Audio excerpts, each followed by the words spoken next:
নমস্কার বন্ধুরা, শ্রাবণ কথার অন্যটি ব্লগে তোমাদের সবাইকে স্বাগত জানাচ্ছি। আজকে সুন্দর একটা সকাল দিয়ে তোমাদের সাথে আজকে ব্লগটাকে স্টার্ট করছি, কারণ আজকে ভীষণ সুন্দর রোদ উঠেছে। সকালবেলা ঘুম থেকে উঠেই দেখছি এত সুন্দর একটা ফ্রেশ সকাল, মনটাও ফ্রেশ হয়ে গেছে। মনটা দুদিন খারাপ ছিল, এখন মোটামুটি ঠিক আছে। তো দেখো এখন আমার মোটা সকালে রান্নাবান্না হয়ে গেছে। তোমাদের দাদার মাধ্যমিক এক্সাম স্টার্ট হয়ে গেছে, সকালবেলা বাড়ি থেকে বেরিয়ে যাচ্ছে। ওদের স্কুল যেহেতু মেন সেন্টার, সেই জন্য 8টার মধ্যেই বেরিয়ে যাচ্ছে। আর তার জন্য আমার রান্নাবান্না হয়ে গেছে, ঘর গোছানো হয়ে গেছে, রান্নার মোটামুটি সব কাজ কমপ্লিট হয়ে গেছে, শুধু তরকারিটা কাটবো। আর পুজোর কাজ বাকি আছে, যেহেতু শনিবার ড্রয়িং শেখানো হচ্ছে, গান শেখানো হচ্ছে, এভরিথিং সব কিছু রয়েছে। দেখি কতদূর কী করতে পারি। আর তোমরা তো আমার সাথে রয়েছই, তো কী করি না করি সেটা অবশ্যই দেখার জন্য আমার ব্লগটাকে কন্টিনিউ করতে হবে। আর দেখতে থাকো ব্লগটাকে, আশা করছি আমার ব্লগটা দেখতে ভীষণ ভালো লাগবে। দেখো দেখো দেখো কোথায় যাচ্ছে, দেখো ওই দেখো, দেখেছো কোথায় উঠে গেল, ওই দেখো কি বুদ্ধি, পুরো কাটার মধ্যে চলে গেল। এই যে দেখো ঘর ধর সব গোছানো আমার কমপ্লিট, বিছনা তুলে নিয়েছে আজকে অনেক আগেই।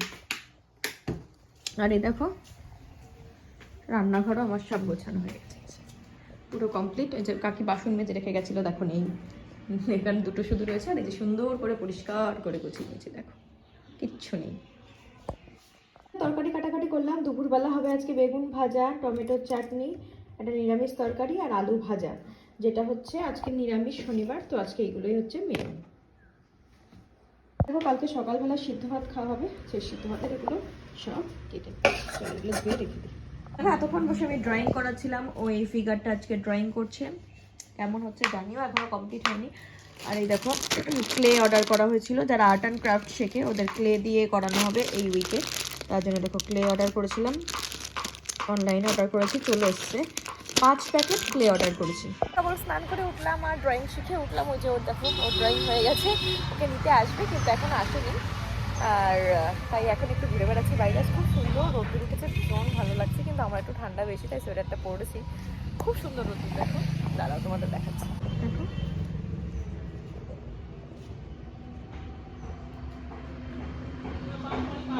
আজকে কিন্তু শনিবার বিকাল 3টে থেকে কিন্তু আমার আজকে ড্রয়িংয়ের ক্লাস ছিল। তো ড্রয়িংয়ের ক্লাস করতে এসে আমার পাশে যারা বসেছিল একটুখানি মজা করছিল, তাই ভাবলাম যে তোমাদের সাথেও সেটা তুলে ধরি, যে আমি শুধু ড্রয়িং করাবো, তাদের ড্রয়িং করানোর মাঝেও কিন্তু ছোট্টখাটো একটুখানি মজা করতে বেশ ভালোই লাগে। তো দেখো তাই তোমাদের সামনে একটু তুলে ধরলাম। আরও অনেকেই ছিল কিন্তু তাদেরটা বাদ দিয়ে ভাবলাম এটাই তোমাদের একটু তুলে ধরি। এরা কিন্তু বেশ বড় বড়, একজন মাধ্যমিক দেবে, একজন 8-এ পড়ে, আর একেবারে যাকে দেখছো তার বয়স একটু ছোট। এসছি আমি এখন বাজারে, এখন যাব ও কি খেলার জন্য কিছু একটা নেবে, তো সেটা আনতে যাচ্ছি। তো চলো এখন যা যাক।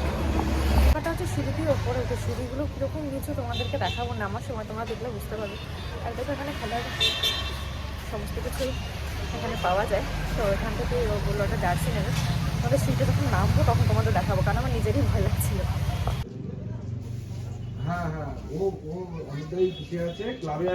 সিঁড়ি দিয়ে ফার্স্টে তোমাদের দাদা নামছে, তাই তোমাদের দেখালাম, কারণ আমি নিজে নামার সময় তোমাদেরকে দেখাতে পারবো না, আমার ভীষণ ভয় করবে। তো সেই জন্য দেখো সিঁড়িটা কতটা খাড়া। আর এখানে জানো তো ভয়েস ছিল, কিন্তু দেখলাম কি পেছনে ব্যাকগ্রাউন্ডে গান বাজছে, তো যদি কপিরাইট ক্লেম চলে আসে, তো সেই জন্য ভাবলাম আমার নিজের ভয়েসটাই দিয়ে দিই। বাজার থেকে এসে বাজার থেকে কি কি এনেছিলাম সেগুলো তোমাদের সাথে দেখাচ্ছিলাম।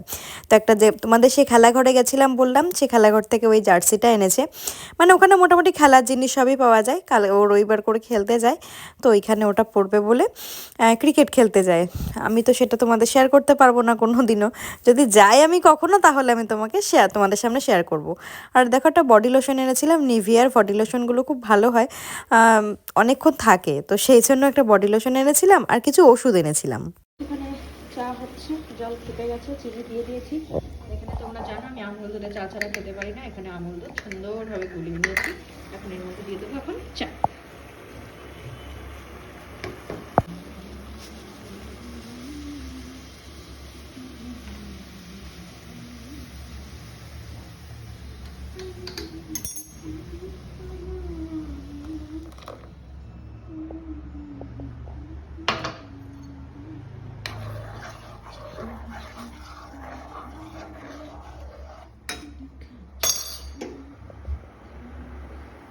তোমরা কারা কারা আছো আমার মতন এরকম চা খেতে এত পছন্দ করো, অবশ্যই কিন্তু কমেন্ট করে জানিও।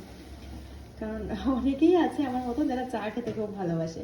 আগে সকালবেলার নেশাটা ছিল, এখন কেমন যেন রাতের নেশাটাও ধরে গেছে আমার। তো দেখো চা হয়ে গেছে, চাটা নামিয়ে নিই চলো। এখন চলো রান্নাঘরে যাই। এখানে আমি ভাত বসিয়ে দিয়েছি, এখানে ভাত হচ্ছে আর এখানে তরকারিটা গরম হচ্ছে। দেখো তরকারিতে চিনি দিলে কালারটা কি দারুণ আসে। এটা গরম হচ্ছে, এটা গরম হলে এটা নামিয়ে নেবো। মানে গরম হচ্ছে বলতে এটা চিনি দেওয়া হচ্ছে, তরকারি ছিল চিনি দিচ্ছি। আর এখানে যে বাসনগুলো রয়েছে খুব জলটা ফেলে জাস্ট রেখে দেবো, সকালে কাকের বাসনগুলো একটা গামলায় করে রেখে দিই, তাতে সুবিধা হয় সকালবেলা নিয়ে যেতে বাইরে। এবার 9:30 বেজে যাচ্ছে, তোমাদের সামনে লাইভে আসতে হবে, সেদিকেরও একটা তারা রয়েছে আর এদিকে রান্নারও তারা রয়েছে। তো রান্নার মতন হতে লাগুক, 9:30 বাজতে আর 2 মিনিট বাকি আছে, তার মধ্যে আমি আগে লাইভে ঢুকে যাই। চলো তাহলে তোমাদের সাথে 9:30-র মধ্যে আমি অন্তত লাইভে আসতে পারবো। তো চলো এখন লাইভটা করে নিই, তারপরে আবার আসছি। এখন রাত্রের খাবার দাবার নিয়ে এই যে ডাল, নিরামিষ তরকারি, আলু ভাজা, টমেটো, বেগুন ভাজা, ভাত। এখন বসে পড়বো খাওয়া দাওয়া করতে। আর জলও নিয়ে নিয়েছি, ভাতও বাড়া হয়ে গেছে। তো চলো এখন কথা না বলে ঝটপট করে খাওয়া দাওয়া করে নিই। খাওয়া দাওয়া করে এখন চলে এসেছি ঘরে শোয়ার জন্য। আর মুখে প্রচুর অ্যালার্জি বেরিয়েছে, দেখেছো? প্রচুর মানে প্রচুর লাল লাল গুটি গুটি হয়ে গেছে। এটা শীতকালে আমার মাঝে মাঝে হয়, জানি না কেন হয় এরকম, র্যাশ হয়, আবার 3-4 দিন পরে গিয়ে কমে যাবে। তো চলো এই পর্যন্ত যদি ব্লগটা দেখে দেখো, তাহলে নিশ্চয়ই ব্লগটা দেখতে ভালো লাগছে। তার জন্য কি করতে হবে? লাইক, শেয়ার, কমেন্ট করো, কিন্তু আমার পাশে থাকতে হবে। যারা যারা নতুন কিন্তু সাবস্ক্রাইব করছো না, প্লিজ প্লিজ প্লিজ ছেড়ে যারা সাবস্ক্রাইব করে দিয়ে যেও। আর কেন করতে বসে জানো, আমি প্রত্যেকদিন কিন্তু রাতে 9:30-টার সময় লাইভে আসছি, 9টা থেকে 9:30-টার মধ্যে। তো তোমাদের কাছে নোটিফিকেশনটা পৌঁছাতে হবে, তো আমাকে প্লিজ ছেড়ে যারা সাবস্ক্রাইব করে দিয়ে যেও। তো চলো এখন কথা দেখা হচ্ছে নেক্সট ব্লগে।